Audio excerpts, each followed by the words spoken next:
This is the Rugby Ascendant podcast with Envia Velman and Chris Wyatt. It's the Rugby Ascendant podcast. My friend Chris Wyatt is here again to have a chat to us about what he thinks is going to happen this weekend. The weekend full of Test rugby, very exciting, and of course the Currie Cup that starts again this weekend as well. Hello, Chris, and welcome back, man. Hey, it's good to see you, MW. What's the word? I am on the other side of the planet now, in the land of around doorknobs. Now, we say that it's an old army saying because in Germany, the doorknobs are handles where you have to pull down, and a lot of troops are used to that. But here, the doorknobs are round, and so I'm land of round doorknobs. Fantastic tour to South Africa. We met up at the press box at Loftus a few times. Got to cover the quarter, the semi, and the final of the URC, which was great, except for the final 10 seconds of the final. Other than that, it was pretty good. Yeah. But yeah, I'm back now and excited, back in my studio. So it's good to see you. And I'm glad we're continuing with this. And gosh, I mean, if we're going to continue with this series, I mean, it's nothing big happening this weekend. It's not like number one, number two team of the world are playing each other. Yeah, I wish we'd find something to talk about, man. Yeah, well, maybe we could talk about the Currie Cup. Yeah, maybe Griquas versus Cheetahs. That seems to be the highlight of the weekend. Well, it's actually the Pumas. See how much is going on? Yeah, you're right. It's Griquas versus Pumas, Cheetahs versus Griffins. I mean, that's the highlight of the game. That's the one I'm referring to. Just before the test match as well. Yeah, that's our big... No, but seriously, there's a lot going on this weekend. Test match is getting back underway. In fact, I think briefly we'll touch on this. The USA is hosting Romania in Chicago. I don't think most people know that. Well, what I know from Romania is the fact that in 1995, the Springboks battled to beat them. That's the year we won the World Cup, and I've heard it now from several Springboks that played in that match. They don't understand what went wrong in that game, why they couldn't just pulverize these people. And then, of course, last year we played them again in the World Cup, and we just annihilated them. So what are you expecting from that game? I mean, Romania is not much of a game of a team to play against. What's the situation with the Eagles? I mean, Gary Gold left there as coach, is now with the Bulls. What's happening in American rugby? Well, American rugby's been struggling since Gary left. They struggled, actually. I don't blame Gary for that. We didn't make the World Cup, but that's because the players let themselves down. In fact, in the last game here in the Americas for the Americas #2, the game we were playing against Chile, we had the game locked. We got a penalty almost directly in front of the post, and we were going to see our fly half line up to kick it. Unfortunately, one of the Eagles got overzealous and entered the ruck from the side, and a penalty was called on us, and that was the game. We would have won the game. All we had to do was win by 1 point, and that would have given us a 2-point victory, and they would have got the Americas too, and would have been in the World Cup. Gary took the saber for it, and after that went to the Rapage and did well in the Rapage. Unfortunately, Portugal ran up a higher score, and they went forward based on more points scored, not on more victories. And so we wound up not in the World Cup, and Gary fell on his sword for that. And I think it's unfortunate the players let themselves down. Anyway, it's what happened. But as far as the Eagles, they've had a checkered past recently since Gary left last year. Their last 5 matches, I think they've won 3, but they're against relatively small and minor rugby countries. USA is struggling in rugby right now, and I think it's because the team is trying to find its identity post Gary Gold. Gary did a great job after the previous coach came in. John Mitchell was here briefly and gave the USA their first ever head coach with a winning record. He went 9 wins, 8 losses. Gary had a much better record, but we didn't get to the World Cup, and that's what's going to be remembered. So in this match, I do expect to see the USA win. The last 3 matches against Romania, USA has won all 3 of them, whether they've been in Romania or they've been here in the States, and I expect to see the Eagles win. But it could be probably a sloppy game by both sides. Hopefully a big crowd will show up. It's in Chicago. I don't think they're going to have the fortune they had a few years back. Back when I was stationed in Ethiopia at the African Union, the USA had a huge game against the All Blacks, in which I think 80,000+ people showed up at that stadium at Soldier Field. It was massive. And a lot of people got excited and said, wow, rugby is taking off in America. And here we are 10 years later, and rugby's still struggling to get a foothold. Yeah. So who took over from Gary Gold when he left? Who's now the coach? Well, they didn't have a coach initially. They named Scott Lawrence, the former Atlanta rugby coach, as the interim coach, and now I believe he's the permanent coach. Scott Lawrence, he's a heck of a coach. He's an American, and that's some good news because he's a bit of a disciplinarian, and he runs a tight ship. You can ask the South Africans who used to play for him in Atlanta, guys like Johan Momsen, and they know very well that he takes his game very seriously. So looking forward to Adrian Carlse also used to play for him there in Atlanta, several South Africans, but I'm looking forward to see what happens with USA Rugby under Scott Lawrence. Previous USA Rugby coach, I should mention this very quickly. Apparently, Mike Tolkien, a longtime USA Eagles coach, has got kidney problems and needs a donation, and someone's donating a kidney, his life is in jeopardy. So best wishes to Mike Tolkien and his family as they pull through that, and we hope that it goes well. So are there any South Africans in that Eagles team? I know in the past we've had some South Africans play for the USA. Are there any in that team now? Well, there are some South African-born players who play for us who are American citizens now, like Hanko Gemeshuis, who's a fantastic player. I actually know Hanko, met his parents, both of them. They're divorced, but met them separately in Japan when they came to the World Cup. But Hanko plays for us. Also, we've got a fly half who was born in South Africa and a few others. So, yeah, a few South Africans. But we've got some Pacific Islanders, of course, that have come in too, because some U.S. Pacific Island territories, but also others come in. USA team is a mix of homegrown talent and talent from overseas. In fact, one of our best players, Mikey Teo, is a Mormon. He's a Latter-day Saint, and Mikey went to Brigham Young University, if I'm not mistaken, as a Mormon, and that's how he wound up coming to the U.S. and playing for us. We've also had a few Kiwis who've wound up in the U.S. for the same sort of reasons and wound up playing for the USA. So we'll see what's going forward. There's a lot of names on the roster of available players that have been around for a long time. I'm not sure what the selection will be. I suspect, given that it's Romania, Scott Lawrence might go with a younger team, and just to see what kind of talent he's got out there. But we've got some really good talent. The problem with USA is that we never have a deep bench, and the players, I don't think, ever are at the level of fitness they need to be, in my view. If you have players that can go 80 minutes, then they're fit. You know what I'm saying? But if you got players that got to be swapped out at 45 or 50 minutes, even in a game that's not where the temperature's ungodly or the humidity is not high, then in my view, they're not fit. They need more work. And historically, that's been a problem with the USA team is, in my view, they haven't been fit. Well, you talked about a deep bench, and there's one country in the world that invented the bench, I think, that's South Africa. We'll get to that just now. But you mentioned the word disciplinarian then, and I immediately thought about Joe Schmidt, the newly appointed coach of Australia, playing against the other old lion, Warren Gatland, that's once again been tasked to rescue Welsh rugby. So that's quite an interesting matchup there in Australia this weekend. What are you expecting from that one? Well, I'm not sure what to expect from that when the Wallabies are atrocious. Wales is atrocious. I think both sides are going to experiment with players, and it's anybody's guess. I think on Super Brew, I picked the Wallabies to win that one by 4, just, because it's really hard to gauge that one. That is in Australia, correct? That game is not being played in Wales. Yeah, so that's why I went with the Wallabies. They're at home. Joe Schmidt coming in disciplinarian. Yep, that's what the Wallabies need. They need a little dose of discipline, and they need a lot less interference from the Australian Rugby Union. Unfortunately, I see that Kurtley Beale is out. That's going to hurt the Wallabies. I mean, he's a really talented player. I really like him a lot. Unfortunately, he's not available. So I think that the Wallabies will pull this out because it's at home, and Wales is so inexperienced. I thought the same thing. I think they've got a few challenges, like Kurtley Beale is out, Lenny Kitau's out. The number one flyer from last year's World Cup went and played league now. He's out of Union. It's one of their right wing as well. Mark with a very long name. I can never pronounce it. Neither can I remember it. But he's also going to play league now. So they've got a few challenges, a couple of injuries. But I think for me, the fact that Joe Schmidt is so experienced and that Wales is basically going to play with a nursery school.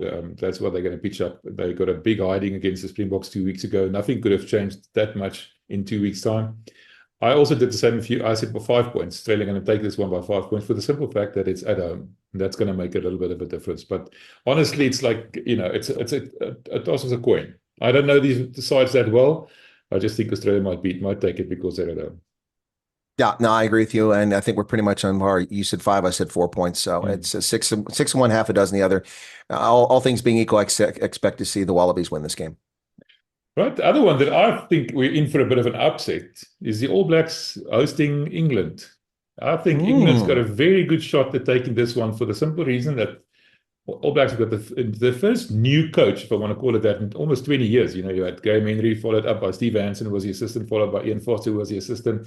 It's been the same thing for 20 years. This is the first new regime, almost, if I want to call it that, in many, many years. New coach, new styles, new players, new livery, I said it, new clothing, nice new jerseys and the likes.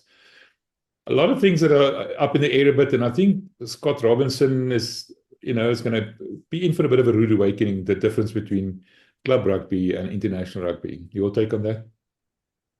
Well, I think it's an interesting take where you're coming at on that. This one, I think, is probably the hardest to call for me because I really don't know where the All Blacks are. I mean, honestly, in the past, it's been easy for me to evaluate who the All Blacks are because of Super Rugby. but we don't have Super Rugby anymore. I don't watch it. There are no South African sides in Super Rugby, so it's super lame. I don't watch it. It's Pacific Super Rugby. It's no interest to me whatsoever. I mean, yay, the Kiwis get to beat up on Pacific Island teams and hapless Australian teams that are busy sending all their great talent to rugby league. So it holds no appeal for me. So this is the first time in ages I don't have a good feel for who the All Blacks are. I know they're going through a transition period. So yes, I think the All Blacks are vulnerable, but I took a flyer since they're at home. And England is inconsistent in my view, although I think they're back on the ascendancy potentially here, but I think they're inconsistent. So I picked the All Blacks. I think I picked them by 5 or something like that. So yeah. No, I said I picked England. I can't remember how much. It was pretty damn close, a couple of points. But I think the big difference here is going to be Felix Jones. I said it many times in other podcasts as well. The guy's attention to detail is legendary. He knows every single person's stats off by heart. I made a joke the other day. So if you wake him up in the middle of the night, he can recite anybody's stats for you, anybody in the world for that matter. Okay, but I have a question for you, MW. Sure. Does he know how old Derek, or not Derek, but Cameron Hanekom is? Does he know how old Cameron Hanekom is? I think the entire world knows how old Cameron Hanekom is by now. if you don't, see, I almost did again. Yeah. I almost did again. I almost said Derek again. My goodness. But you seem to have a thing for Derek Hanekom as a rugby player, I'm sure. I have no idea, but it's stuck in the head. But no, it's if he knows how old Cameron Hanekom is, then he probably knows everything. Yeah, I mean, he's right in the top league of coaches in the world. No, I think honestly, jokes aside, I think England did well against Japan the other day. They're a settled team. The coaching team is settled now. The backline is not settled. They've got Marcus Smith instead of Owen Farrell, who's not playing. But I think on the day, with all the hype, it was in New Zealand, rugby is not a sport, it's a religion. And that pressure that Robinson's going to now start experiencing for the first time. He's always been a bit of a smart mouth in terms of, when he pitched up at the World Cup and hung around there and had pictures taken and doing his breakdance and stuff. That's all nice and fair and well, but start playing Test rugby, it's going to be, like I said before, it's going to be a rude awakening. And I think it's going to pay the price, but I think from the next Test onwards, it's going to be All Blacks all the way. And I can't wait for them to play us here in South Africa in the championship. Oh yeah, I think that's going to be great. The rugby championship. It's still not the best name. The Tri Nations was brilliant. Horrible name. It's a horrible name. We need to adjust that at some point. But listen, let's talk about England very quickly here. England with Owen Farrell out. Look, I don't like Owen Farrell. I think he's a punk, but he's a heck of a rugby player. Got to give him his credit. But the one that's been disappointing for me is that came up with all the hype, all the pizzazz, and initially delivered on it. And that was Marcus Smith. I think Marcus Smith was a phenom when he came up, but he really disappeared in the past year. I don't really see much out of that player. And the same with another player who's been long a stalwart. Now, this is going to be controversial. Some of the viewers may not like what I have to say, but I thought for a long time that Mario Itoje is one of the best players in the world at his position, but he just disappeared in the World Cup. I mean, he was, in my view, almost a non-factor. So now, and the other question is Joe Marler still playing? Because I'm not saying anything bad about him, but Joe Marler, when he's in there, he's in there with that bleach blonde hair, and I wonder if we're going to see him in that front row. But no, Itoje and Marcus Smith have kind of just disappeared. I think they need to step up. I think, Itoje I've never had much time for, to be honest. I don't like the attitude. Oh, I don't like the guy, but I've been saying he was. Look, I mean, I don't have to like someone to admit that they're good, and he was world class, but he's kind of disappeared. Well, it's like Courtney Laws. I don't like him either, but I admire him. I think he's a good rugby player. I think for me, Mario Itoje is a bit overhyped. I mean, I might be wrong. I think there are better fives in the world, but no, that's a story for another day. So, are we in agreement that no, you're not in agreement? You think the All Blacks are going to take it? Well, I didn't say I think. I went on a flyer. That's what I said. I'm just, I threw some mud at the wall, and that's what stuck. Okay. Another coin toss. Yeah, no, yeah. No, I think this is going to be a surprise. First time since 2003, I think. The All Blacks are going to lose a home test match against England. Yeah, something to look forward to. I'm excited about that one. But now, look. I mean, I'll be happy to be wrong. Anytime the All Blacks lose is a good day. I usually throw a party. It's a braai. Anytime the All Blacks lose, you got to break out the braai. Only problem is I didn't like England winning, but I mean, if I had to choose, I have to choose probably the lesser of the two evils, if you ask me. Well, in fact, it's people always ask me who I root for, and it says it's Springboks always, Eagles when they play, never the All Blacks, and all but England. Yeah. Well, I feel pretty much the same about Australia. I would rather support the All Blacks than Australia. I mean, I've got this thing about Australia going back to the 99 World Cup, I think, if I remember correctly. I had a bit of a, didn't like them preventing us from winning back-to-back World Championships, World Cups. that's Well, stuck in my craw.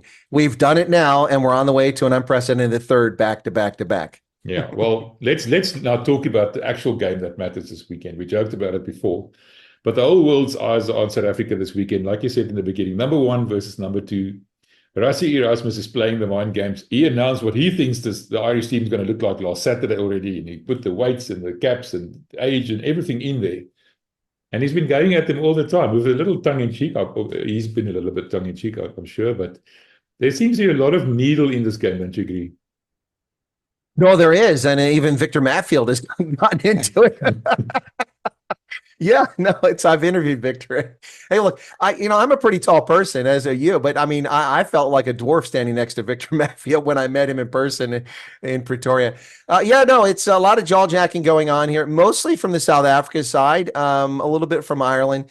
And that's fine because Ireland ran their mouth during the World Cup and look what happened. So maybe they're just a little chastised now and chase about, running their mouths because, they didn't pull it off. But, look, fortunately, we don't play the game on stats. We don't play the game on past history because the last 3 meetings, Ireland has come away the winner. Ireland has beaten the Springboks in the last 3 matches going back to 2017. So, I mean, that's a long time. But the most recent ones, they won by 3 points and 5 points. And that critical one, the World Cup, a game that I was at, a game I'm still angry about because there was a side entry by Bundiaki on the 3-meter line that should have been a penalty try. But anyway, never mind that. Anyway, so the point I've got here is that no, it's there's a lot of back and forth, but mostly it's fourth coming from Springboks and the psychologist himself, the head shrink Rassie Erasmus. And listen, I mean, I'm not usually a person that likes trash talk, but this is making Ireland South Africa the premier rivalry on the planet right now. I mean, look, the All Blacks. I mean, we get up for All Blacks, and it'll sell out a stadium in South Africa, and it'll sell out in New Zealand. But this Ireland, South Africa thing is really developing into something fascinating. And since normally I like both sides, but obviously I root for the Springboks ahead of everything else, this for me adds a whole element of intrigue. And look, I'm still bumhurt about that World Cup game, as you just heard moments ago. So I look forward to this. But I do expect to see that the Springboks will clean their clock. That's my expectation. Well, interesting tweet today where the guy said, listen, the All Blacks used to be our main rivals. But we've now moved on. The All Blacks are now like your high school girlfriend. You loved her at the time, but you've moved on. Ireland is the new. Well, this is going to get me in trouble. This is your high school girlfriend, but she's matured and doesn't look the same now. Yeah, something's changed. Not quite the same. You're absolutely right. So that was quite an apt analogy to me. I like that one. Now, I think in that sense, I said it before, it's a sign of respect South Africa has for Ireland. Make no mistake. We wouldn't bother doing this for Scotland or even England for that matter. We know the Irish can hurt us. We know the Irish can take us on. They can even beat us on a good day, like that happened last year with a bit of help from certain officials. The point is, this is why we're needling them, because we know in the world probably we are on paper, but also in reality probably the number 1 and number 2 team. The difference is we're not sure who is actually the number 1 or the number 2 team, regardless of what it says on paper. Oh no, I'm pretty sure it's the Springboks. There's no doubt in my mind. Well, this Irish team without Jameson, Gibson Park, and of course without Sexton, it's a different animal than what we faced last year in the World Cup, isn't it? That's true. Well, Sexton's retired now, and Gibson Park is what? Is he injured? Is that what's going on? Yeah. That's unfortunate because, look, I'm not a fan of Gibson Park, but again, I recognize great talent. That guy can step up at scrum half when he needs to. He's really brilliant in that role. So, yeah, no, that's going to be a problem. But I mean, look, we're going to have trouble with big guys in the middle, like Caelan Doris, plunged up through the middle, charging into our line. And we got to be careful not to get sucked in because then Ireland can hurt us on the wings, the likes of James Lowe. They'll kill us. James Lowe and his cannon foot. Yeah. I just saw a replay where he kept us an hour and a half, with his kicks. When the Bulls did well there by eliminating him or sort of, taking me out of the game. That's part of what his people do. They mostly negated him, but he did get that one try in the corner. Yeah. But he also. But I mean, the Bulls did They just anyway. Well, we don't want to go back to the Bulls story. There's a lot of people. We can talk about Leinster because we won that one. Doesn't matter. Yeah. But I'm still thinking of the final. So, Yeah, so that's bad. stuck in my craw forever. But anyway, but they did a good job limiting, and that's why they won the game. They kept the Wings from killing them, the Bulls, Mm. in that game, and they controlled James Lowe. But I think, I remember our conversation. You were talking. You had no idea that his hair was that long after he came out of that try, and he's pulled Yeah, all of his hair down. yeah. But the funny thing is, the guy that kept him out of the game was Willie Leroux, eh? And Willie's back at fly half Villy's for the back. Yeah, he's Springboks. back. He's back. But when we don't know what Villy's going to be, we don't know if there's a lingering impact or effect from that concussion he had. I mean, that was wicked. I mean, we saw him. I was like, oh, that's it. He's done. There's no way Mm. standing against head injury assessment. He's not going to pass it. And I hope he's back. But listen, Villy is performing at probably, if not the highest, one of the highest levels he's ever performed at, in my view, in his career. He did well in the World Cup. Now, that's a stark contrast to the 2019 World Cup, where I think that his hands were comprised of soft melting butter, Yeah. which were unable to hold on to the ball. But Villy's vision, his ability to spot the gaps, especially at fullback. At fullback, that's perfect for him. He is a brilliant fullback. And when Damon Willems stays in at fullback, we do well. But when Villy's been in there, and his kicking game right now, I hope that the Villy we saw against Leinster is the same Villy that we see against Ireland. If then Ireland they just better hold on to their hats, because they're in trouble at Loftus. No, I think we're going to see that. And just as an aside, we saw in Chasing the Sun that Willie was injured in 2019. He was carrying an arm injury. That's why he was, dropping the balls a little bit. Did you see that? No, I still haven't seen Chasing the Sun or Chasing the Sun #2. Although it does come to mind frequently. As I was leaving South Africa last week, I was driving from Stellenbosch, went south, and then cut going towards the airport as the sun dipped down towards the ocean to the side of Table Mountain. And I said to myself, wow, like the Springboks, I'm chasing the sun. You should start catching the sun and watch the thing for a change, man. It's a life changer. I'm telling you now. Well, it's on Mnet or Supersport or some crap like that. It's not like you can buy the DVD. So I'll have to catch it next time I'm in South Africa. Yeah, that's a good idea. Tell me, what did you think about the bomb squad and our new future superstar, Sasha Feinberg and Gomezulu? Well, what I think about the bomb squad in general, I think it was a brilliant idea, and it's the reason why the Springboks won in 2019. And it also is one reason why they had the energy and reserves left to win that final. I mean, when those guys came off the bench late in the game, that was huge. But as far as we're going forward here, yeah, Sasha Feinberg Ongumzulu, we've talked about him. I'm sold on him, of course. He's with Province and the Stormers. I'm sold on him. This guy is, some people would describe him as a once in a generation player, and maybe he's that. I'm really excited about him. I'm glad to see him there. But this team that's going forward this weekend is a highly experienced team. Only a few guys with almost no experience. Of course, in that mix there are guys like Salman Morat is there, and then we got Sasha Feinberg Ongumzulu, and who's the third person? I'm trying to think. Grant Williams.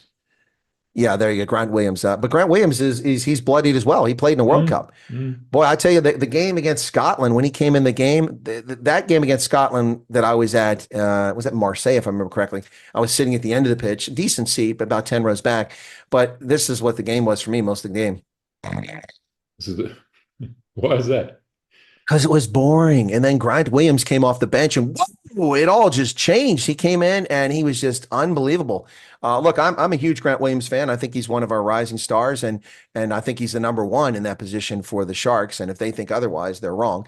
But I'm glad to see that he's there. So, but Fafa's getting the start, and that's not a surprise. Well, what is a surprise, and not to me though, I predicted it accurately, and I claim it and I trumpet it loudly, is that Mani didn't get a place. Mani wasn't selected. Yeah, that's kind of jumps out at you. What does that say? What does that say? Mani didn't get a start. And it's not the first time that Mani's been kind of neglected. Look, I mean, when Mani came over from the Sharks to Province and the Stormers, I didn't know much about him, and I was not convinced. He looked frail, thin, not bulky enough to be, making the tackles like Pollard does in that role. And I didn't know about his kicking game. And he came over in his first season. We won the URC, and his season was mostly brilliant. Last year, the second year, he was suspect. He started well, then he faded badly, then he came back towards the end. And this year, he's just been bad at the key times. And that's one reason why the Stormers didn't get any further in the playoffs, because he just failed miserably. And I'm not surprised. I don't, there's a real possibility that Mani may have worked himself out of the Springbok squad. He might not, it's kind of like Herschel Yankees. Herschel Yankees was once, that's the next guy. And I'm a big fan of Herschel Yankees, but he kind of fell off too. I mean, he doesn't, it's good, but not world class. Maybe that's a good description. Good, but not world class. And that's unfortunate for Monty because when he's on, Monty's on. But I'm not surprised to see him not find himself in the lineup. And that might be longer term than people realize. Well, Rassie tried to talk it down to say, but he's not on the bench because Pollard's starting, and he's put Sasha on the bench because Sasha can cover basically every position in the back line except maybe scrum half, and you've got Grant Williams that can cover scrum half and wing. So you're set, and Mani can't do that. He's not that versatile a player. But the question then arises, why wasn't Mani in the starting lineup? And I mean, that's self-explanatory if you ask me. Yeah, no, because they don't want to lose to Ireland by 3. That's why they've got Pollard in there. But listen, I'm a huge Pollard fan too. And my first time seeing him was the under-20s when they won the World Cup. That was impressive. I was like, this kid's amazing. And when he came up, he was amazing. But I think injuries have had an impact on him. And while Pollard is still world-class, it seems to me, it's just, and this may be controversial with our viewers, but it seems to me that Andre Pollard is not quite the same player he was 4 or 5 years ago. And I hope he can return to that form. I mean, he's still world class, but I mean, he was just unbelievable. And I want to see him be unbelievable again because he's a real talent.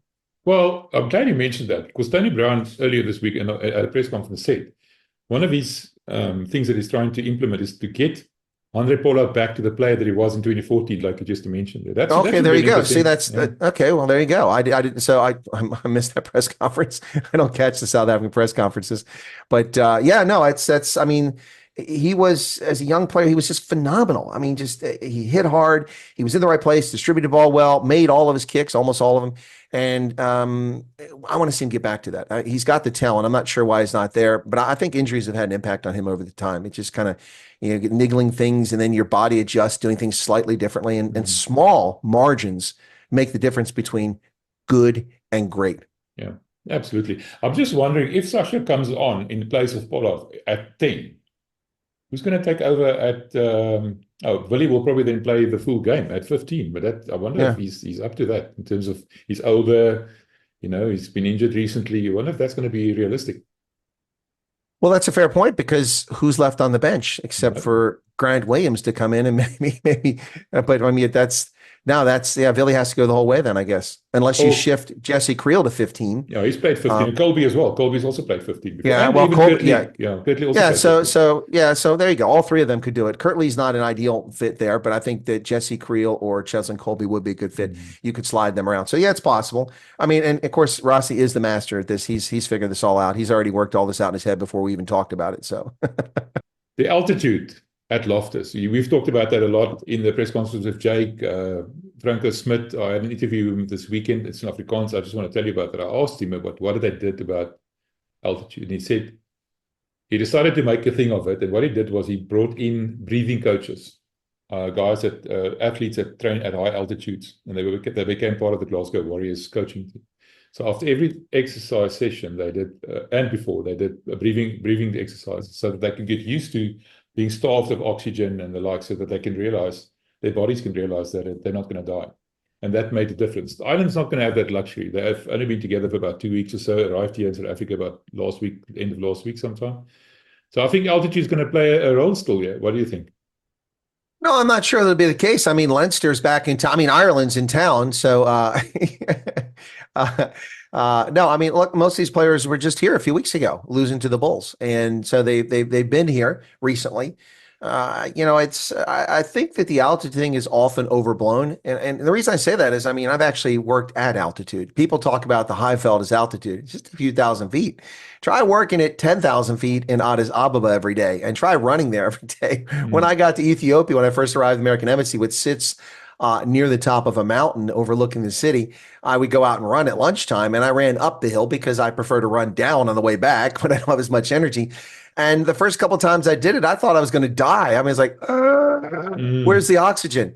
10,000 feet. Now that affects performance. At the Highveld, it's long been a topic about it affecting performance, but a fit squad should be able to handle that. And again, as I said, these Leinster guys, Ireland guys, sorry, it's almost the entire starting lineup for Leinster.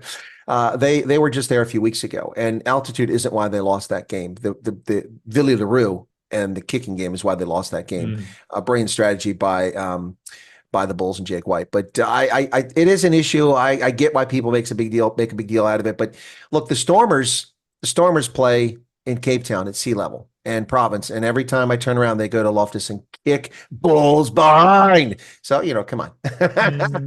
You seem to have a bit of a memory lapse there, Chris. Hey, look, once you get past 30, you remember what you want to remember. Yeah, no. A very selective memory. I want to just remind you, the last time Stormers played at Loftus, we kicked their butt. Make no mistake. I don't remember that game. I'll send you pictures. You better have a timestamp. I'll remind you rudely. That's one of the better days of my life, I tell you that. No, I think when I looked at this team, the general consensus seems to be it's a very fast team. Quacho playing at number 8.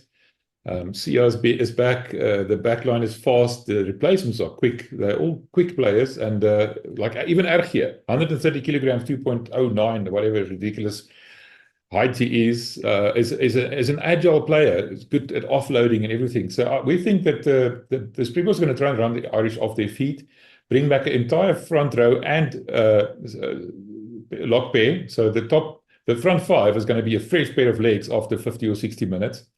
After Ireland's now been gasping for breath for a little bit. Even no matter how fit you are, and I hear it's not maybe Addis Ababa, but it's still Pretoria, bro. So I think it's gonna have an influence. I'm sure it is. And I think the last 20 minutes, 15 minutes, the Boks are going to pull away and put them to bed properly.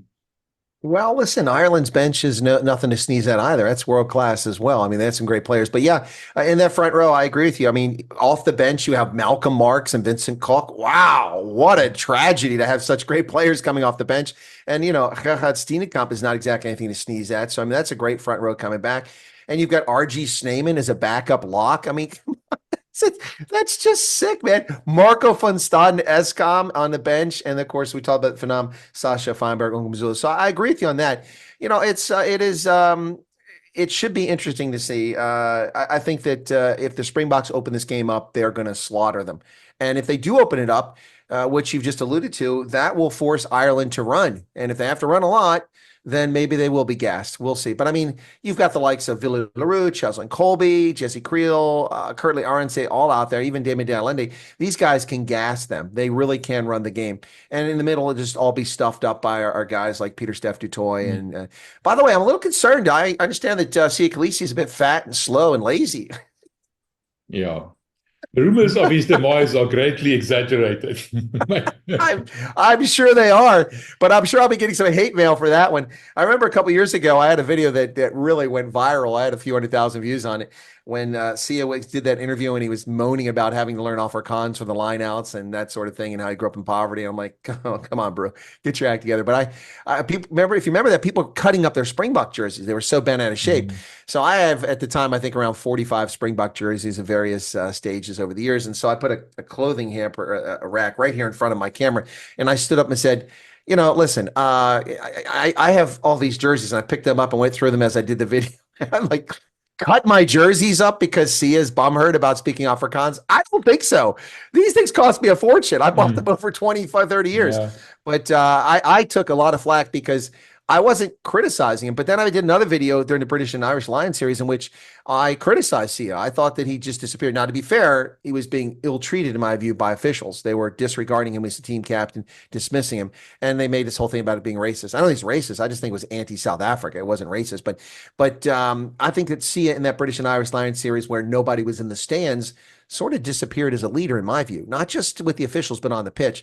And I came under a lot of criticism. Of course, this came after I said such great things about him playing for the Stormers and such great things about him playing, because he used to play for the Stormers, traitor.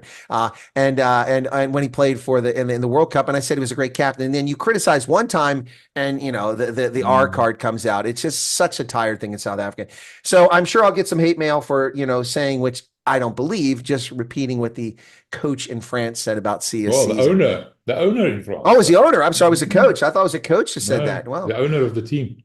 Well, there you go. So, he's an owner. Is he the coach? Owners don't always know what they're talking about. But Oh. no, I'm looking to see if he's got a little blood in his little boiling in his blood to want to prove himself. Not that he has to. He doesn't have to prove himself anywhere. But I'm looking to see if he's trying to prove himself on the pitch. But he's back as a captain. So Peter Steff wore that cap the last time out against Wales, but now it's back in the hands of Sia Khaleesi. And yeah, I expect the Springboks to wipe the floor with Ireland. And if they don't, I'm going to be disappointed. You know what?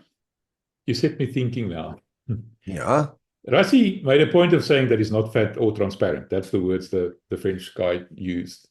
And he's still going to be the captain. But we haven't seen Sia in any of the press conferences at all. I haven't seen Sia play in a year, so I have no idea what it looks like, I saw him play, but, I don't know. I couldn't say that he was fat or transparent for that reason, for that matter. But the point I'm making is, if you want to assure people that he's in good shape and he's still the guy that he used to be, why don't show him off? Why not let him speak to the press, for example? Eben Etzebeth was there yesterday. I can't remember who was Evan. I can't remember who was there last week. It's probably, but wasn't Sia. The point is, that's an interesting one. It's like the biggest game of the year. The press conference announcing the team, and the team captain is not there. I know Evan's probably one of the vice captains, but that's. I just thought of it. That's quite interesting, don't you think? Well, I suspect that they just want to prove it on the pitch. And I think that's where it's going to happen. I hope I'm right about that. Sia's an enigmatic player in my view. Some days he is just an absolute world beater. Other days he's a good player. And we need to see what comes this weekend. I'd love to see him be a world beater this weekend. That'd be fantastic. But he's the guy with the right attitude, the great approach. He's a good-looking guy. He's well-spoken. His words after the World Cup were unbelievably appropriate. And I just, this recent World Cup, the first one too, but I'm saying the words he just had were really great because South Africa is suffering and he's trying to, put people on the right foot. No, Sia was, I think that was one of Rossi's smartest moves is to make him the captain and stick with him. And we'll see how he does. I hope he does well. I'm looking for great games this weekend from Kurtley Arendse, Cheslin Colby, and Villy LaRue. That's where I want to see some great games. Deadly triangle. The Bermuda Triangle. There you go. And let Ireland get lost and sink in that Bermuda Triangle like many other ships. I'm looking for big games from those guys. The two guys that I think were most critical in that World Cup, and we could have arguments all day long about who was critical in which game, but overall, throughout the course of that World Cup, the two guys and that I thought really were huge, leading us to those 3-point victory, 1-1-1, were Jesse Creel and Eben Etzebeth. And I've always been a huge Jesse Creel fan. And I remember when he was like on the bubble, will be a selection for the World Cup. I'm like, are you people high? You've got to go with Jesse Creel and look at the dividends it paid off in the World Cup. The guy is he's a warrior. He really is. And I've never met him. I've never talked to him. But he seems to not have any chip on his shoulder. He's about getting the job done, in my view. And I love to see him out on the pitch. So it's just great to see. And that whole Creel line there's some good DNA there when it comes to rugby. Yeah, you're right. His brother also, Dan. Just a matter of interest, did you hear the joke Rassi made about the Sharks in the press conference? No, I didn't catch the press conference. What did he say? He said, when they started gathering, got the guys together after the alignment camp, and the first alignment camp, it was when the Sharks just lost 8 games in a row or something in the URC, and he told everybody to take in the positions. The Sharks went and gathered behind the posts. Ouch, ouch, ouch, ouch, ouch. He said that sitting right next to Eben there. Eben looked at him. It was quite funny. I liked it. That was quite funny. No doubt. Hey, somebody else that's kind of disappeared here? And I'm not surprised because he is oftentimes, and I like the guy, but oftentimes he's more of a distraction than an addition. And that is a hooker, Joseph Dweba. Yeah, did you know, I can tell you a story about Joseph Dweba. There was rumors that he's going to go overseas because he's no longer a player of national interest, a pony player. I'm not sure if you're aware of that scheme, where if you're a pony player, PONI, then SA Rugby contributes to your salary at your franchise. It's probably about $1 million or so for Dweba. He's now decided to take R1 million pay cut and stay with the Stormers rather than go play overseas. Yeah. Wow. That's huge. But I thought he was going to go overseas. But no, he's staying. Wow. That is interesting. Hey, speaking of going overseas, did you see that Haichive Diamani is leaving the Stormers and going to join Sia at Racing 92. Yeah, same story. No longer getting any subsidy from SA Rugby because he's no longer a bony player. So now the Stormers have to carry the full salary. And he wasn't prepared to take that kind of a pay cut. That's why he's leaving. Whereas Weber decided to take the cut and rather stay with the Stormers. Well, I think I would have rather kept Diamani than Cleveland. Sorry. I happen to agree with you. I must be honest. Yeah. Yeah, no, that's going to be a tough hole to fill. I'm going to miss that. Yep. Okay, your prediction in terms of points, who's going to win and who's going to win? How far they're going to win it? Springboks 156, Ireland 3. No, I'm just kidding. No, I haven't looked at a prediction of the score. I think I picked the Springboks by 7 or 9. I'm trying to remember what I went. But what's a realistic score? I think the Springboks are going to light it up at Loftus. I really do. They've got the people on the pitch. And also, here's the thing we haven't really talked about. Now, both of these sides is the case. These players know each other. I mean, they know each other. Billy knows where Cheslin's going to be. Jesse knows where Damien's going to be, and it's just it's so that adds an element. But Ireland's got the same sort of thing. But again, you mentioned the altitude; they're traveling. So let's go with 34-23. I said 25-15. So we probably have more or less the same points difference. I just think it's going to be a slightly lower scoring game. It's going to be tight. It's going to be tough. Well, I think if it's a lower scoring game, it's going to be an advantage for Ireland since they're traveling. If the score is higher, I think it's in the favor of the home side. Yeah, we're going to probably try and run them off their feet, but we might not be successful all the time. No. We agree on the result. We don't agree on the points difference. Listen, there's another small game in Argentina versus France. I'm not going to talk about that too much. France is sending their little B team or C team. I don't know. I call it the primary school team because they're not sending any of the senior players. They took 4 of the under-20 players from the Rugby or under-20 World Cup to go to Argentina. I think they're in for a hiding, especially under Felipe Contepomi now and the new coach for Argentina. I think France is really showing a bit of disrespect for this kind of a series. They also said they're not going to send their best team to New Zealand next year in this summer tour. Yeah, that's a little bit cocky. I didn't realize they weren't sending a top flight team. That makes sense because just a few days after that, they're playing against Uruguay. So on the Wednesday, they play the weekend, and on Wednesday, play another game, which is interesting. I don't know why that's happening, but that would explain why they probably sent a lower talent team. But I might have to go back to my Super Brew and pick the Pumas instead of France. Yeah, no, I think if there's ever a chance, the Pumas might just pull it off here. I mean, Felipe Contepomi is no fool, and he's a good coach. And I think being an Argentinian, I said it in another podcast as well. I didn't have much time for Michael Cheika. I still don't, even though he's not going to. Well, he's at Leicester now, isn't he? Yeah, he's at Leicester, so he's got Andre Pollard in his kit bag. That should be interesting. And also, Dan McKellar has now left Leicester, and he's now popped up at Waratahs. Did you see that? He's now the new Waratahs coach. Wow, there's a lot of changes going on. It's hard to keep the score sheet straight. And Simon Rawalui, the ex-Fiji coach from last year, he's now the director of rugby at Waratahs. So Simon Rawalui and Dan McKellar at the Waratahs. That's going to be an interesting one if you ever want to see some improvement quickly. I think that's such a shame I don't watch Australian rugby anymore. Yeah, who does?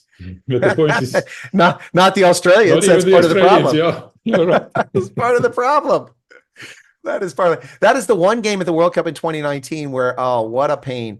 I had a long train trip. I had to get from one train to another train, and then I had to catch a bus. The game started. I got to Australia. I forget who they're playing in the World Cup. I got to that game with like 5 minutes left in the game. And I watched the last 5 minutes of the game.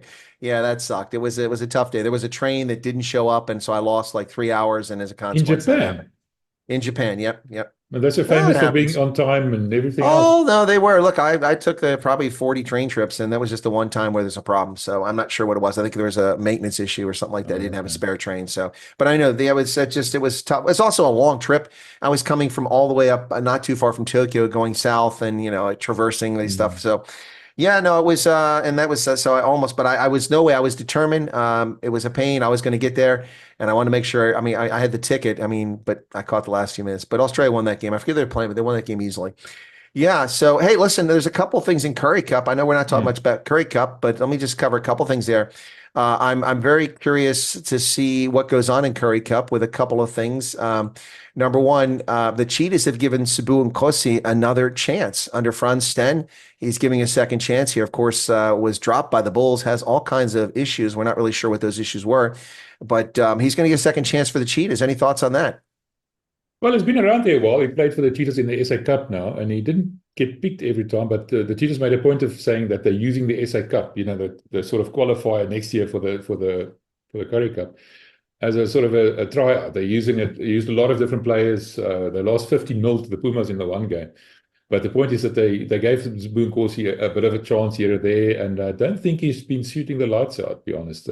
He's a bit of a lazy player, doesn't like training that much, doesn't like discipline that much. I think Frans Steyn might have thought that he might be able to give the guy a bit of guidance and mentorship. I think they're going to realize, I honestly think it's going to be a mistake. That's my feeling. No, it's a fair point, and I agree with you. I've always got the impression he is a bit of a lazy player, and even on the pitch, his times he's just lights out. Other times he's like a spectator watching the crowd. Mm. You just see it. So I'm not really sure what the Cheetahs have in mind there, but we'll see. The other one here is that I don't think a lot of people know this, but a couple months ago, the Griquas prop Kudzwai Dube, it's kind of a promising player, I thought, for the Griquas, got involved in a little fracas in a liquor store there in is it Kariga? That's Uitenhage. I think it's called Kariga now. But he's been charged with attempted murder, malicious damage to property, resisting arrest, and public indecency in a liquor store incident there. And his career is up in the air. He's facing these charges. Apparently, that's been postponed because he's getting counseling. He's getting some rehabilitation, whatever that means. And his case has been delayed to August 12th now. So I think that's pretty much going to nix him from the entire Currie Cup season. He's not going to see it. So this season has lost him. And best thoughts to him. And hopefully whatever problems and demons he has gets worked out. But that's a sad story to hear. And it just reminds me of, one of the challenges with athletes, and this is why coaches are so important, is that young men and young women coming up, sometimes their head gets a little too much and they get a little too big for their britches, and they forget that they're also adults and that they're not superstars or celebrities, that they need to behave themselves. And I don't know the circumstances led to this, but it's really tragic to see because I've watched him play for the Griquas and I thought he's a pretty good player.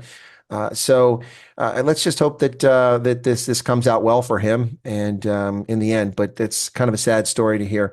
But, I saw that the Griquas are no longer the Tafel Lager, the Tafel, the Windhoek Drought. Now they're the Suzuki Griquas. That's a big thing there. That's a major sponsorship. They renamed the stadium to Suzuki Griqua Park. I can't remember that. Yeah, exactly. I saw that. So they put a lot of money in there, and now you've got the Toyota Cheetahs and the Suzuki Griquas, the neighbors. So I would prefer a car manufacturer rather than a smoking or a tobacco or a betting company for that matter. But it doesn't like matter. Hollywood Bets. Hollywood Bets Sharks, and even World Sports betting Blue Bulls. Now, apart from the Vodacom, every team. Well, but at least the Lions are focused on what you need to be focused in. Joburg Security, ADT Lions. Or Emirates Parks, you want to fly, you can fly. Exactly. You can escape from the crime while they're watching your house at ADT. Yeah, you're right. Oh, my goodness. But no, Suzuki, that was kind of caught my attention. I hope that means they're getting a lot of a lot of cash from that because they could use it. They're actually quite excited about that. I made a big spiel of it. Andre Margraaf actually is the president of the Griquas. He made quite a big speech about that as well. I think that's going to make a big difference. Also, they're obviously tying up with the Stormers, like you know. So there's going to be a little bit of back and forth in terms of players being loaned out and being sent up to the Stormers or being sent down to the Griquas. It's going to make both of them stronger. It's a good things for the Griquas down the pipeline. Yeah. Yep. And just one thing very quickly here. I know that most of our audience is South African, but for those interested even remotely in USA Rugby, Major League Rugby is now into its playoff season. And those playoffs, there's about for some reason this year is like a 3-week break between the last game and the first playoff game. So towards the end of this month, they'll go into the playoffs, and then we'll have a champion crowned, I think, on August 4th for Major League Rugby. So looking forward to that as well. Who's the favorite there? How's Heineke Meyer doing? That would be the favorite. The Houston SaberCats were lights out. They only lost 2 games this season, and they have been brilliant. And they've had a couple close ones, but really, really talented squad there. They had a close scare with Dallas, a team that won just 6 games, but did qualify for the playoffs because they expanded the number of teams this year. But they just had a game, their last game of the season against Dallas, and they led 28-0. Dallas came back, or 26-0. They missed the conversion. So they were, and Johan Momsen, former Griqua lock, friend of mine, who used to play for Atlanta. That's where I know him from. And now he plays for Houston. He had a brilliant game. I saw the highlights of it, but they were up 26-0 in the first half. And Dallas came back and took a 28-26 lead in the 75th minute. After the hooter, Houston slotted one through the post to win the game 29-28. Whew. But yeah, they are the favorites. Generally speaking, they've torn up and destroyed every team in the league. And I would expect to see Houston win it. Of course, Pote Uman is the head coach, and Henneke Maya, of course, is the director of rugby there. So I've never interviewed Pote, but I've interviewed Henneke. And yeah, it's an exciting team. They have a beautiful stadium. The only bad part about it is that they're in Houston, where the temperature is just short of Hades and the humidity is like Durban. So it's pretty miserable. I went down there for a game last year and I thought I was going to die. Fortunately, the sun came down. It was early evening and it became very tolerable. But in the sun, it was just absolutely brutal. But no, Houston SaberCats, in my view, should win it. But, all things being equal, that isn't how it goes in Major League Rugby. Teams that are kind of middling can find their groove and advance in the playoffs. But I would expect to see them move forward and probably be the champions. Yeah, Henneke wants to come back to South Africa. I haven't heard that. Maybe I should reach out to Houston, try to get another interview and get a coup.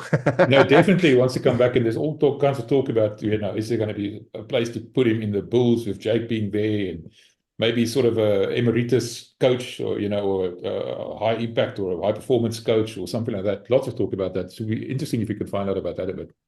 Yeah, I know. Well, obviously the tie with the Bulls, but I mean, he could certainly be used elsewhere. But I mean, anywhere else other than the Stormers would be and he's not going to go. The Stormers would be a kind of a letdown for him.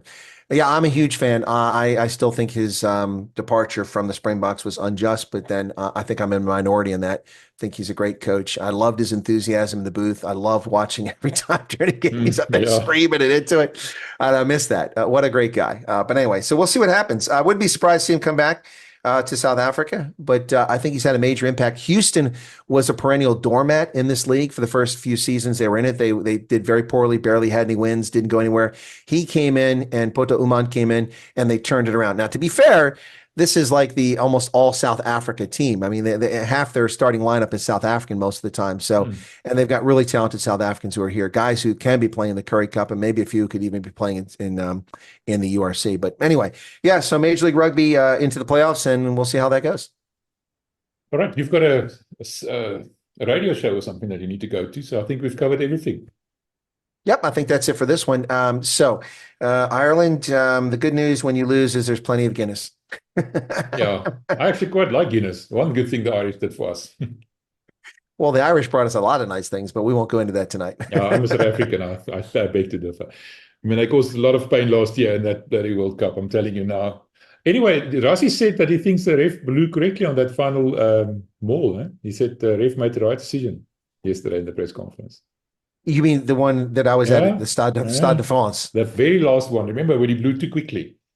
Yeah, well, Rossi was close to the field, and I was at the other end of the field at the top row of seats, and I saw correctly. Apparently, his vision's impaired. I'll tell him that next time. Let him know that next time you chat with him. I will. Awesome. Thanks, Chris. It was a fun. All right, cheers. Until next time. Cheers. This is the Rugby Ascendant podcast with Envia Velman and Chris Wyatt.